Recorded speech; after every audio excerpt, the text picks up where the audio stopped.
Hello student, आज हम पढ़ेंगे कक्षा 10 की हिंदी एनसीईआरटी का पाठ 2, जिसके लेखक हैं तुलसीदास जी। तुलसीदास जी का जीवन परिचय हम पढ़ते हैं। तुलसीदास जी का जन्म उत्तर प्रदेश के बांदा जिले के राजापुर गांव में सन 1532 में हुआ था। कुछ विद्वान उनका जन्म स्थान सोरो जिला एटा भी मानते हैं। तुलसी का बचपन बहुत संघर्षपूर्ण रहा था।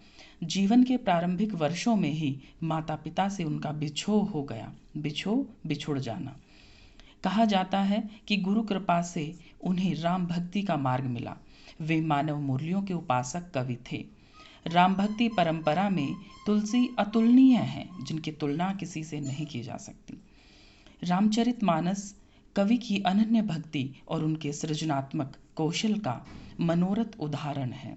उनके राम मानवीय मर्यादाओं और आदर्शों के प्रतीक हैं, जिनके माध्यम से तुलसी ने नीति, स्नेह, शील, विनय, त्याग जैसे उदात्त आदर्शों को प्रतिष्ठित किया।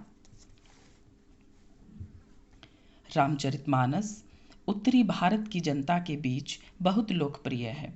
मानस के अलावा कवितावली, गीतावली, दोहावली, श्री कृष्ण गीतावली, विनय पत्रिका आदि उनकी प्रमुख रचनाएं हैं। अवधी और ब्रज भाषा दोनों पर उनका समान अधिकार था। सन 1623 में काशी में उनका देहांत हुआ। तुलसी ने रामचरितमानस की रचना अवधी में और विनय पत्रिका तथा कवितावली की रचना ब्रज भाषा में की थी। उस समय प्रचलित सभी काव्य रूपों को तुलसी की रचनाओं में देखा जा सकता है। रामचरितमानस का मुख्य छंद चौपाई है तथा बीच बीच में दोहे, सोरठे, हरि गीतिका तथा अन्य छंद पिरोए गए हैं। विनय पत्रिका की रचना गेय पदों में हुई है। कवितावली में सवैया और कवित्त छंदों की छटा देखी जा सकती है।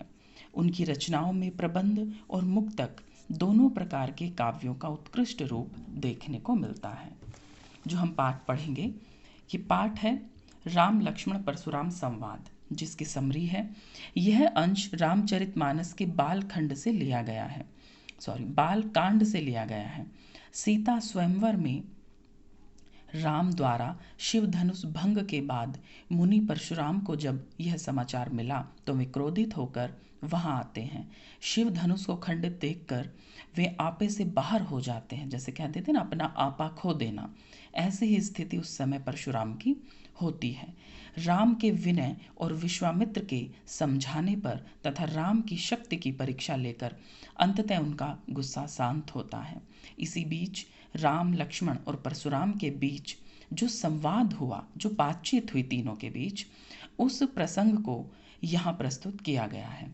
परशुराम के क्रोध भरे वाक्यों का उत्तर लक्ष्मण व्यंग वचनों में देते हैं, मतलब मजाक की भाषा में देते हैं।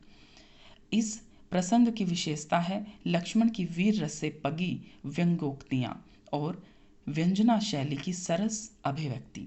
बच्चों, आज हमने लेखक परिचय और इस पाठ की समरी को पढ़ा। अगली क्लास में हम पाठ की व्याख्या करेंगे। ऐसे ही वीडियो पाने के लिए मेरे चैनल को लाइक करें, सब्सक्राइब करें और अपने दोस्तों को भी सेंड करें। धन्यवाद।